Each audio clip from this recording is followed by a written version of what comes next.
To make a beaded stop stitch, take one bead, let it fall down to the fabric, put on a second bead, let that bead come down the fabric on top of the first, then I'm going to push the top bead out of the way, put my needle through the bottom bead and the fabric with one stitch, and give the thread tension a good tug, always holding on to the thread and never the needle. You can vary the size and shape of the beaded stop stitch by changing the shape of the beads that you put on.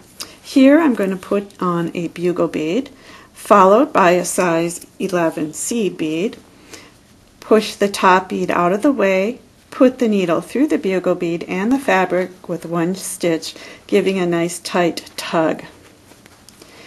If you have a flower bead that you want to show on your fabric, and you don't want thread showing around the edges of the flower bead, you can use a stop stitch for this application as well. First I put on the flower bead, followed by a size 11. I put the needle through the flower bead and the fabric with one stitch.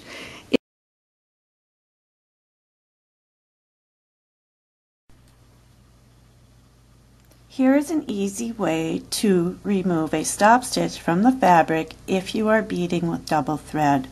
The red stop stitch here was the last one I put on my fabric. So I am going to hold on to the top bead and keep pulling until on the wrong side of the fabric the needle is touching the batting or the wrong side of the fabric. I am going to hold the needle in one hand, and I am going to hold the thread in the other and go back and forth in a milking or sawing motion to open up the fibers, and then I can pull the needle off of the fabric eye first. Once I have done that, then you would remove the beads from the needle and the thread.